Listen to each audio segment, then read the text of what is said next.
What is up, guys, and welcome back to a brand new video. Today we're on F1 2016, the full version of the game. Today I'm going to do the annual 100% race around Monaco. This time I'm going to be racing in the Red Bull of Max Verstappen, so something a little bit different, something that will be more of a challenge compared to previous attempts at this kind of video. So we'll see how we go. And also, to change up the formula, what we're going to do in this race is we're going to also qualify and just see where we end up. So with all that said, if you do go on to enjoy this video, make sure you leave a like, subscribe to the channel if you're new to see plenty more F1 2016 content. I've got a career mode running on the channel as well. I'm going to be doing a co-op career mode coming out very soon. This is the place to be if you want to watch F1 2016 content. And just bear in mind with this video itself, this was recorded before the day one patch came out, so there may be some issues you might see here or there. But with that said, let's get into this video. A 100% race around the Monaco Grand Prix. And also, did I mention we're using simulation damage as well? So yeah, it's going to be an absolutely crazy race. Without further ado, let's get into qualifying for the Monaco Grand Prix. Here we are at one of the most difficult circuits on the racing calendar. Welcome to Monaco for today's Formula One qualifying. This has been an exciting track in times gone by, and typically it entertains the moment the lights go out. We've seen in the past how tricky the first corner is. It's not an issue in practice in qualifying, but if you throw a lot of highly competitive drivers at it all at once, you've got an entirely different situation.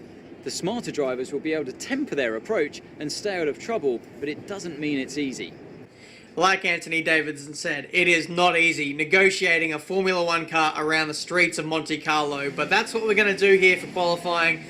This is my first laps on the full version of the game, so this is before any kind of career mode footage you've seen on the channel has come out. So this is definitely going to be a very interesting experience for me, and I thought I'd take it slow just to start off the session, just kind of build up my pace and my confidence like I normally do. That's normally the best way to approach Monaco, is don't try and push too hard too early, otherwise you're just setting yourself up for failure. So just bear in mind that these laps that you're seeing here now, they're not going to set the world on fire, and I will improve over the course of the next few weeks or months that this game is out.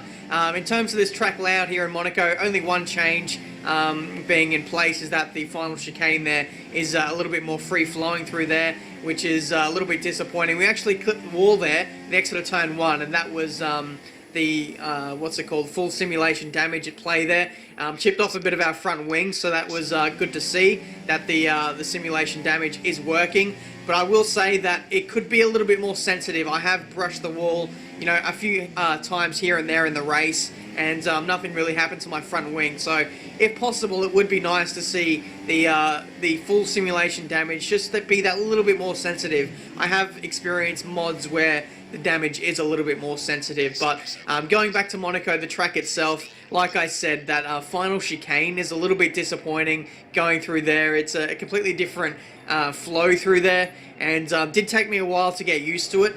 And like I said, I'm a little bit of a purist. I like the challenge of Monaco, and when you open up the circuit a little bit more, it makes it just that little bit more easy, and I'm not really a fan of that, to be honest. But either way, I still love this track to bits. We're going out now for a final lap if we can.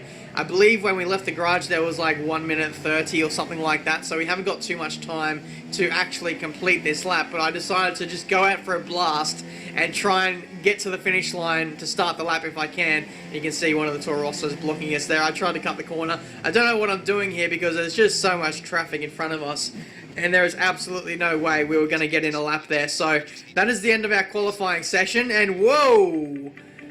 That was a barrel roll.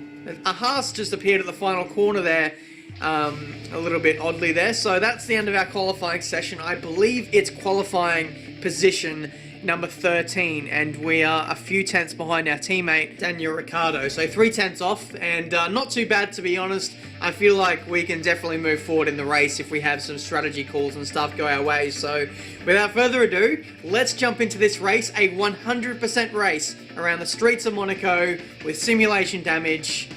I am not sure if we're going to survive. Without further ado, let's start the Monaco Grand Prix. Welcome to one of the most iconic race circuits on the Formula One calendar. It's tight, it's tricky.